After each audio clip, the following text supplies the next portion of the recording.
Почитувани љубители на културата, уметноста и литературата, добре дојдовте во уште едно издание на емисијата Астрорум. Денес имам соговорник кој што не така одамна во 2015 година почнал да ја развива својата кариера. Меѓутоа во овие 7 години тој направи навистина богато портфолио. Станува збор за човек од областа на драмската уметност. Доктор е по драмски уметности, односно театролог.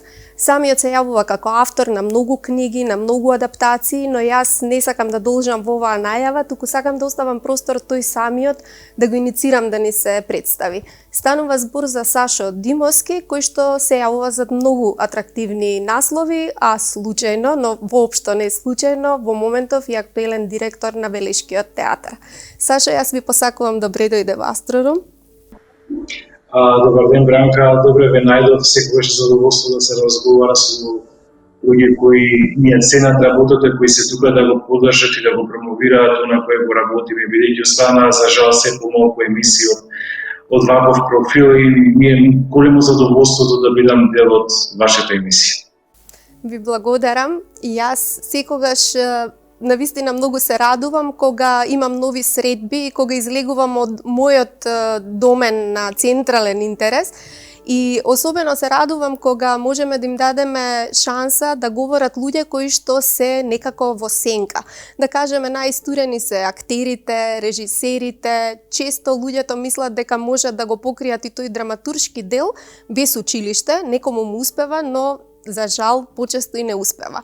Што значи тоа да се делува на полето на драмската уметност, но од овој аспект да се биде драматург, театролог, од каде беа тие пориви и предизвици да одите подалеку во науката, да ја напуштате практиката, меѓутоа и тука имате обемни остварувања, да кажеме.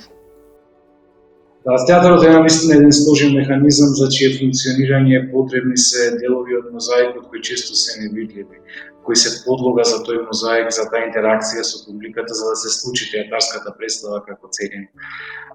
Моето занимавање со театар професионално во изминативе 7 години е последица пред се на мојата љубов и желба да се занимавам со овој медиум и да одам напред истражувајќи ги сите оние полиња кои ги чинам за провокативни, за интересни, сите оние места во театарот и во изведувачките уметности генерално во кои наоѓам предизвика со тоа и си отварам поле за понатамошен распит.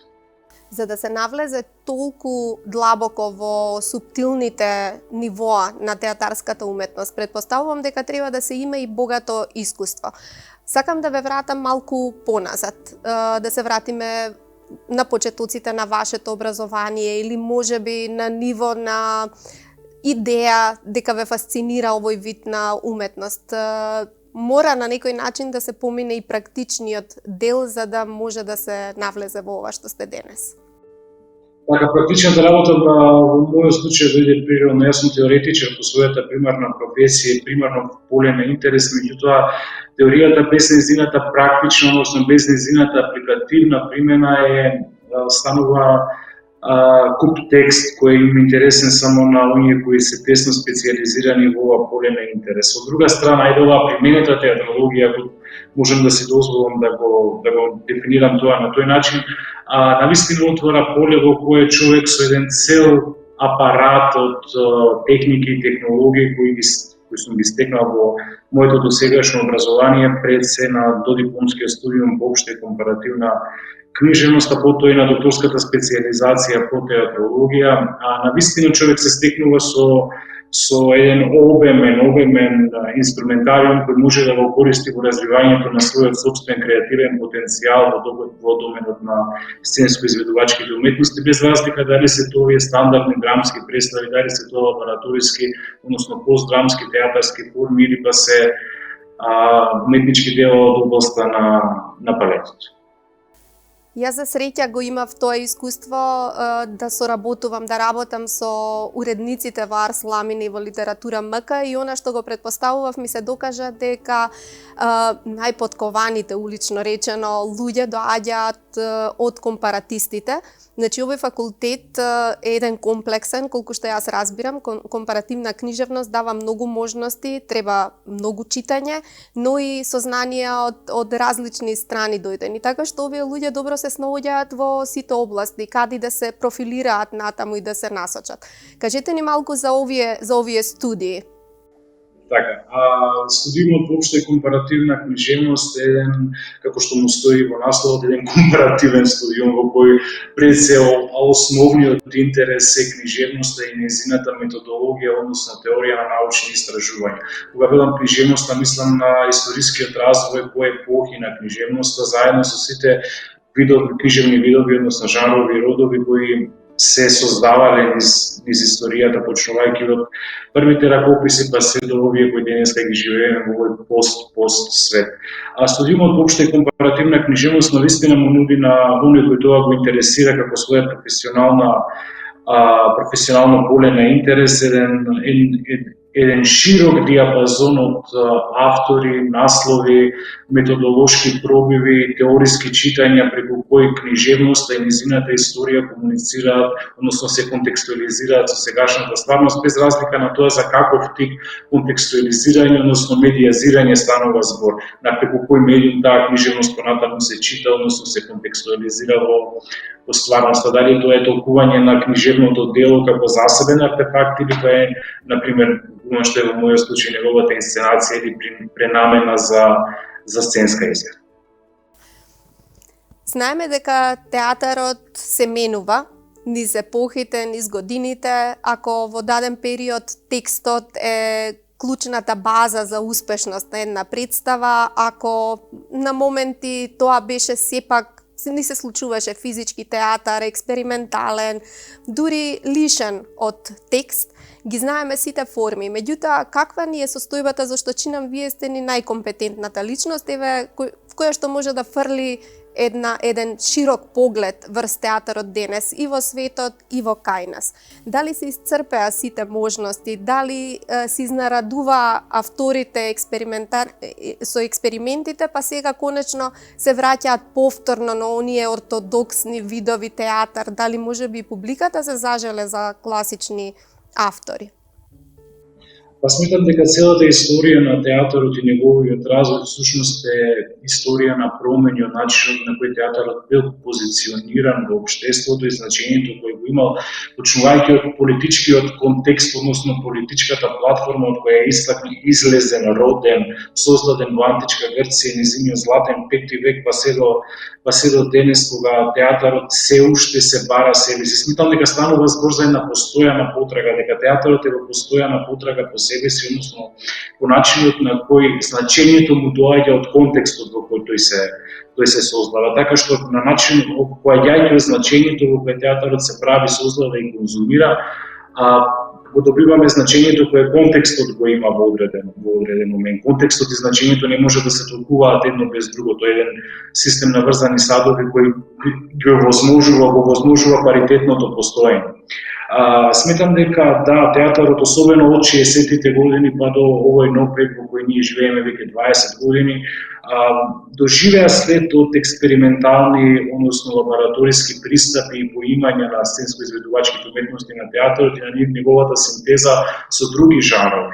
Враќањето назад кон големите наративи, односно кон стабилноста на приказната, сето она кое беше изгубено со постапките на фрагментизација на театарот, со неговото излегување надвор од сцена кутија и неговото поставување во различни простори, постои како еден засебен правец во развојот на театарот. Меѓутоа, овие стабилни, условно стабилни, големи наративи, кои ги викаме класични драмски текстови, никогаш нема да излезат од оно што е тренд во поимањето на театарот.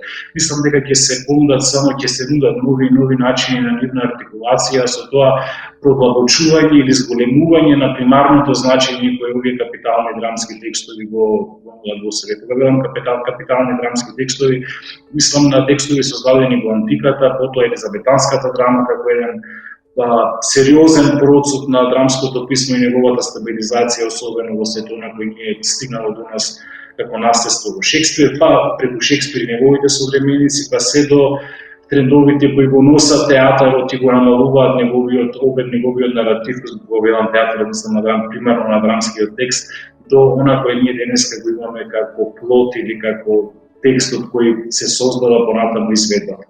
Доколку во минатото зборувавме за драмата како текст на хартија, денес зборуваме за драмскиот текст како текст за изведба и мислам дека тие канони во кои стандардно или класично го поимаме драмскиот текст, колку и да се напуштаат како условно дел од минатото, тие секогаш ќе имаат свое значење во театарот кој се продуцира без разлика на простор времето во кој тој се случува.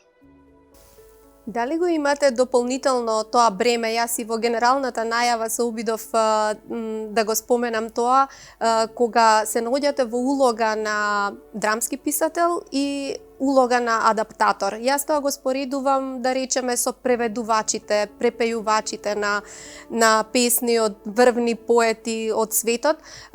Тие се многу важни. Практично се коавтори. Не може да се каже само дека извршуваат некоја работа за која што се специализирани. Исто така и не знам што би бил Мусоргски без Равел во сликите од изложбата. Имаме и оркестратори и оние што прават аранжмани кои што се за жал во сенка. Ви треба ли дополнителен напор некаде да се наметнете, да докажете дека вашата улога е некогаш и клучна, ако не и главна за нешто да заживее така како што го замислил оној кој што го напишал?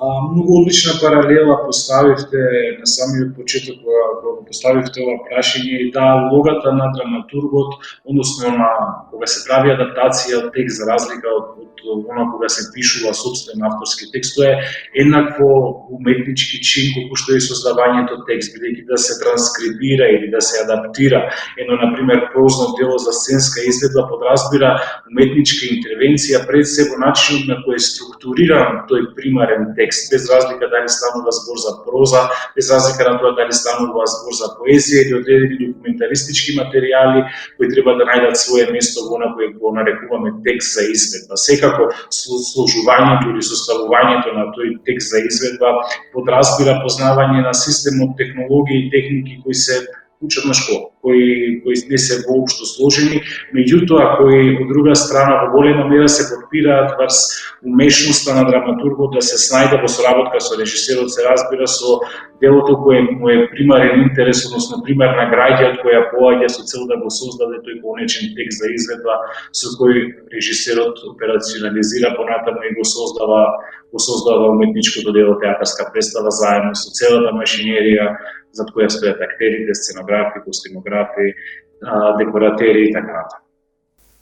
Од вашето искуство, досега сте дошле до некаков заклучок, поуспешни сте кога се пружате по механизми универзални или посебни, што ве одликуваат со ваш посебен јазик? Како тоа оди во светот и на домашната сцена? Дали се уште трагајки доаѓаме до она дека не може многу да се избега, дека со универзалните вредности најлесно се поминува и дека таа атракција од посебните јазици или инсистирање упорно да се даде нешто по секоја цена свое е краткорочно? Нешто вака, ако можете да извлечете, па и од туѓи искуства, вие и доволно го познавате, сте го анализирале. Така, едно од собствениот пример, бидејќи верувам дека на методот на собствена кожа човек најмногу може да научи од тоа најбрзо да донесе било каков тип заклучок кој се однесува на професионалната работа. Што се однесува до начинот на кој јас го структурирам драмскиот текст, секогаш се обидувам да најдам нов механизам, односно да го продлабочам она кој сум го зацртал како свој иницијален пристап кон театарот, односно по однос на драмскиот текст и неговата функција во театарската представа. Сметам дека театарот е еден отворен механизам на кој секогаш колку повеќе му долевате автентичен, многу на поинаков начин горе. И се трудам во таа насока со секој едно дело, без разлика на тоа во колкав дел се темели врз лабораториски, односно експериментален пристап кон текстот, да понудам автентични решенија кои понатаму се во полза на режисерите, на актерите и, како што кажав претходно, на целата машинерија која стои зад создавањето на театарската представа. Дали постојат формули за успех? Сметам дека не постојат и сметам дека еден автор е многу добар како што му е добро последното дело и дека со секој едно дело тој треба да расти, да се оздрава, да ја гради сопствената поетика и да се стреми кон оригиналност. И повторно во истиот контекст, вам адаптациите ќе ви влегуваат во библиографијата, но секогаш сите, па и ние новинарите, ќе ги издвојуваме авторските дела. Дали можете да издвоите, дали тука ќе се решите за ова што го кажавте, дека последното дело ви е и најдобро и најомилено? Можете да ни издвоите нешто, не знам, Дневникот на хулиганот, Алма Матер, нешто од тие што се поприсутни и попопуларни кај публиката, што се спојуваат со други уметности, дали таму ја имат изразено целата своја комплексно знаење или пак некој драмски текст? Сметам дека без разлика на тоа што човек работил во минатото и што оставил зад себе како свој уметничко портфолио, а она кое што го обликува во моментот, нели како што претходно разговаравме, дека значењето секогаш доаѓа во контекстот. Јас би се навратил на последната продукција на Велешкиот театар, а тоа е театарската инсталација за еден гледач Херои 433, која првпат институционално се прави нешто кое се вика театарска инсталација, која е специфично само по себе. Тоа е инсталација за еден гледач, е навистина синкретичен процес на создавање на ова дело за сценска изведба и сметам дека со ова свое последно дело сум се заокружил себе си на известен начин како автор по однос на драмските форми и нивното мојот личен интерес во овој момент кон драмското писмо. Оние минати наслови кои вие ги спомнавте секако се школи сами за себе. Јас прицелам кон тоа своите проекти да ги обмислувам мултимедијално. Значи тоа не е само една книга и тоа да не се заврши само на една книга, таа книга да расне понатаму во мултимедијални приказни. И сметам дека од досегашниот опит сум покажал дека тоа навистина е возможно кога човек работи со тим на кој му верува и луѓе со кои може да ги развива постојано сопствените авторски приказки. Сами го наметнавте следното прашање, секако ќе ве прашав, сега сте на една функција, иако не ви е прв пат, вие ги имавте ВД пробите, нели, да раководите со овој театар, но сега и официјално сте директор на Велешкиот театар. Тоа е еден друг аспект. Јас длабоко верувам дека најдобри се раководителите диригенти во филхармониските состави, а во таа смисла сигурно се подобри раководители не само глумците, не само режисерите, туку некој кој што ја разбира проблематиката на функционирање на театарот, а кој би бил тој ако не некој кој што и теориски се занимавал со оваа област, можеби со завршен менаџмент во културата, да речеме евентуално, меѓутоа драматурзите сметам дека може да ги имаат сите можни проблеми пред себе и сите предности на еден театар. Какво е вашето искуство со Велешкиот театар? Веќе одговоривте делумно со последното искуство, дека е тоа добар тим, ги пофаливте. И јас сметам дека е тоа така, една компактна екипа која што тивка вода, брег рони. Благодарам за убавите зборови. Јас се надевам дека тоа е така што всушност покажуваат и фактите. Секогаш човек кога треба да се помисли да донесе некаков заклучок, добро е да ги види фактите и да види што кажуваат фактите. По однос на работата на Велешкиот театар во изминатата година, ние и покрај рамката на пандемијата, ние зад себе успеваме, го ставивме веќе всушност навистина успешна сезона. А направивме 6 театарски премиери, еден лабораториски, односно интернет проект и направивме дигитализиравме архивот, односно наследството на оваа институција во низините почетоци од 48 година, заклучно со последната продукција. Верувам дека кога веќе во рамки на пандемијата успеавме да создадеме некаков стандард по кој сакаме да се однесуваме и да продуцираме во иднина, верувам дека ќе ги насочиме сите сопствени сили и капацитети токму кон ова, да се обидеме да преку создавање автентични производи на културата, односно на театарот, да станеме автентичен театарски топос пред се, а со тоа и да направиме некаква разноликост во сето ова кое се нуди како програма на работа на театрите воопшто. Каде ја гледате конкретно предноста на Велишкиот театар, бидејќи така било секогаш, оние што се во главниот град па и во светот го имаат тој примат да се централен интерес и на публиката и на стручната јавност, но каде го гледате, не баш секаде во светот е тоа така, каде ја гледате предноста токму на овој театар? Како што кажавте, Бранка, и вие предноста, има многу примери од кои може да се научат како условно театри, односно театарски топоси кои се на периферијата, како да станат многу важни во земјата во која тие се случуваат. За таа цел оваа година го обмисливме и почнавме со реализација на еден интердисциплинарен театролошки проект кој се вика Да се почне оново, преку кој всушност овој модел на ново функционирање, односно нов начин на работа на институцијата веќе станува опит. Во која смисла станува опит? Го напуштивме оној модел дека театарот е место само во кое се создаваат театарски представи со разнороден квалитет и направивме цел еден систем од поинакви активности кои вклучува работилници, кои вклучува трибини, кружни маси, насочување кон едукација театарска во поширока смисла на публиката и нудење генерално на публиката нестандардни театарски производи, напор од она кој е нашиот нормално примарен интерес, а тоа се театарските представи како така. Сметам дека почнувајќи од оваа сезона, дека со овој нов модел на функционирање на театарот ќе се обидеме да воспоставиме и некакви поинакви стандардни, односно параметри по кои треба понатаму да се развива нашиот театар. Дали е тоа во врска со еден проект кој што е во најава заедно со издавачката куќа Арс Ламина? Станува збор, како што ме известија, за 3-годишен проект ваш и на професорката Јелена Лужина, но вие сте тука да ни објасните, јас да не спекулирам, затоа што не сум запознаена до поединост, но бидејќи се работи за нешто што ќе трае 3 години, верувам дека е комплексен проект, дека се предвидени сите предности на проектот за да некој седне и почне и да го реализира. Така, ние веќе почнавме со реализација. Авторски, јас сум автор на проектот, а главниот говорен уредник на проектот е професорката Јелена Лужина, додека дел од тимот стручни соработници со кои заедно ќе работиме на овој проект се професорките Ана Стојановска и Сонја Здравкова Джепаровска, како и Кристина Светановска и Петар Андерски, кој ќе ни се аутсорсинг, односно на горешна поддршка на проектот, заедно со цел еден тим од меѓународни експерти кои ќе ни помогнат во создавањето и реализирањето на овој проект. Тимот веќе имаше 2 работни средби и ја уточнуваме, веќе ја уточнивме, на следната средба треба веќе да ја предадеме во работа на институциите кои ни се партнери во првата фаза од проектот. Ајде да почнеме од почеток за да бидам појасен на публика.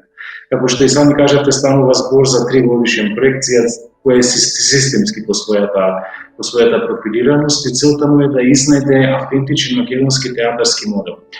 Предвиден е во 3 години, односно 3 фази на реализацијата и во првата фаза партнери на проектот се Битолскиот народ, Битолскиот театар, Народен театар Битола, Националната опера и балет, Драмски театар Скопје, Албанска драма, Курска драма и 6 субјекти од областа на независните сценско-изведувачки уметности, меѓу кои се за оваа прва година Локомотива, Факултет за работи кои не се учат, Јадро и МКЦ со својот фестивал МОД, кој ќе биде една платформа на кој ќе ги презентираме првите резултати. Се надевам дека ковид условите ќе го дозволат тоа на годинешното издание на МОД. Во оваа прва фаза ќе преминеме кон детално скенирање на состојбите во институциите и во неинституционалните субјекти кои се партнери во во проектот. Што значи тоа? Тоа значи дека ќе направиме увид преку дигитализирање на сите податоци, сите театролошки артефакти кои институциите ги имаат во своите архиви. Ова е всушност прв чекор кон комплетна дигитализација на совкупната историја, односно меморија на македонскиот театар како таков. Сметам дека во овие 3 години преку фазите кои се замислени за реализација ќе успееме да заокружиме еден проект кој ќе биде навистина многу податлив и кој ќе ги насочи институциите кон генерирање или создавање автентични модели на театри.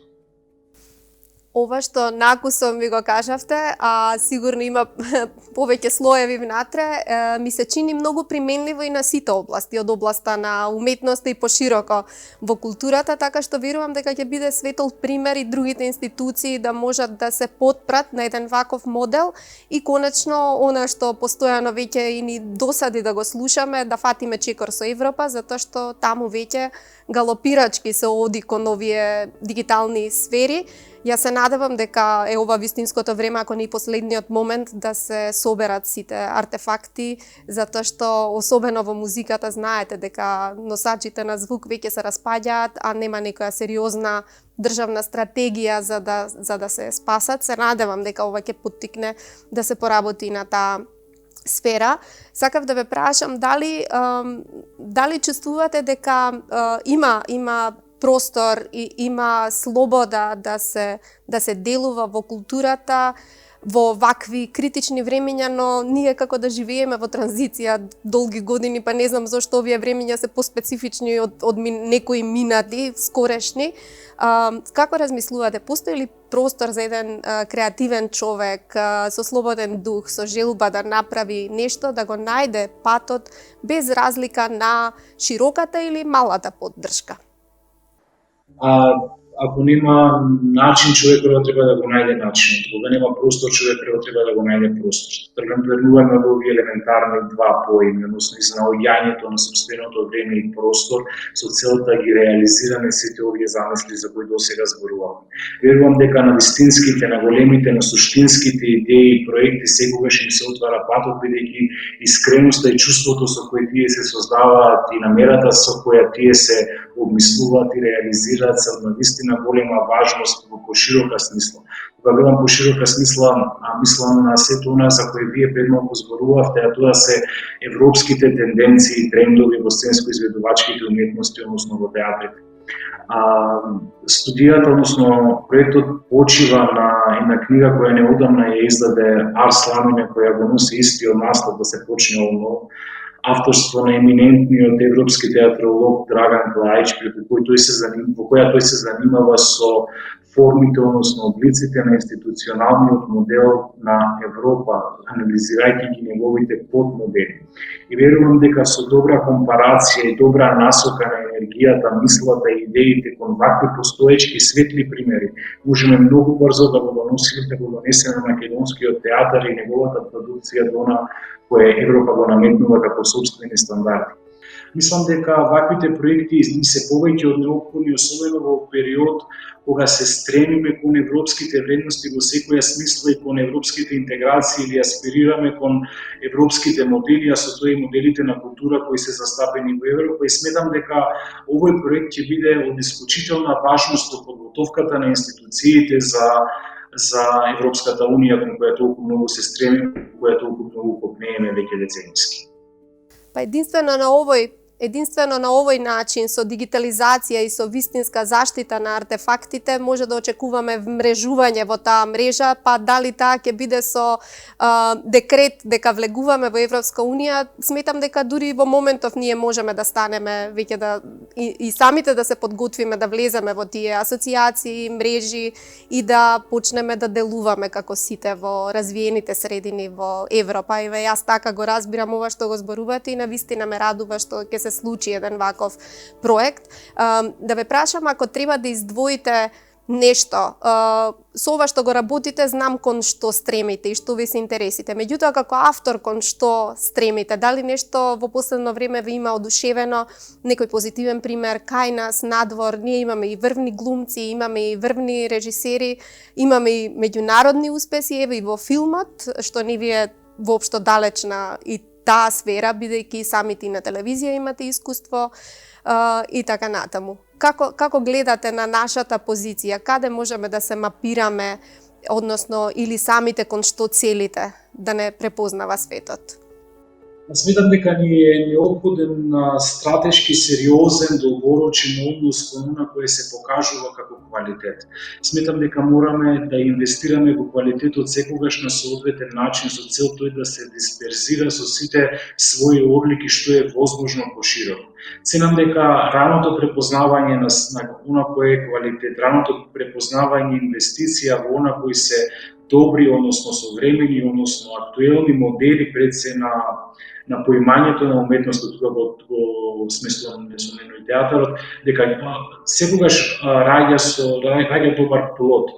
За таа цел мораме навремено да реагираме. Кога зборувам за инвестиции, не мислам на пари, мислам пред се на третман соодветен од сето она кое е, односно кое би требало да биде систем. Кога постои таква системска поддршка, многу е лесно квалитетот да излезе на површина, истиот да се развива и да се дисперзира понатаму и пошироко. Па имаме еден прекрасен светл пример неодамна кој ни се случи, а тоа е Медена земја. Мислам дека Медена земја ни кажува многу повеќе од колку било која друга приказна која можеме да ја посочиме за пластичен пример за тоа какви се, кои се и кој е кредибилитетот, форматот, профилот на нашите уметници кои тука создаваат.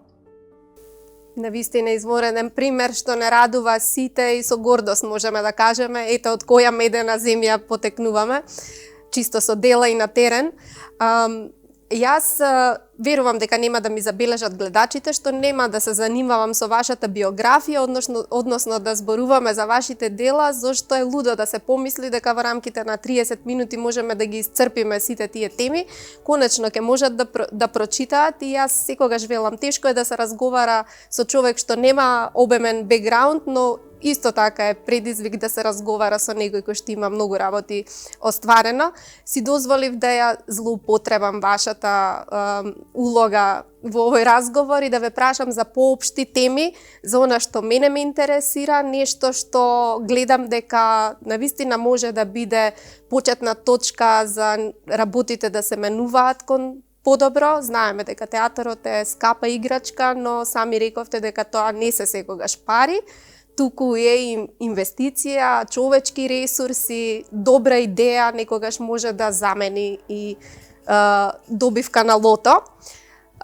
Јас сакам само уште да ве прашам лично сега што имате, го најавивме проектот, но нешто што можете во наредниот период, зашто вие не сте од оние што ништо не правите во пандемијата и зошто би ве прашувала, знаеме дека е тешко, општо важечко за сите, да останеме живи и здрави, но што е следно што се подготвува во Велешкиот театар и од вас? Во моментот во Велешкиот театар се подготвува представата со работен наслов 4 соби во режија на Синиша Евтимов, костюмограф и сценограф на представата е Александар Мошко. Паралелно со подготовката на представата во театарот ќе се направи и работилница со овие двајца автори со наслов од филмско сценарио до театарска представа. Следниот проект чија препродукција веќе отпочната е копродукцијата со Националната опера и балет. Прв пат ќе се постави кај нас интегрална Есхиловата Орестија, покрај познатите 3 дела, односно 3 парчиња, ќе се реконструира и четвртиот изгубен дел низ времето, насловен Проти.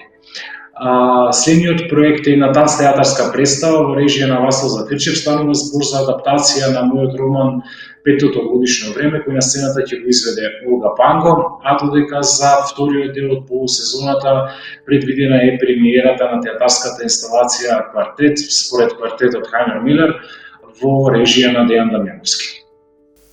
Значи, ова е повеќе од доволна, навистина не очекува ваква агенда.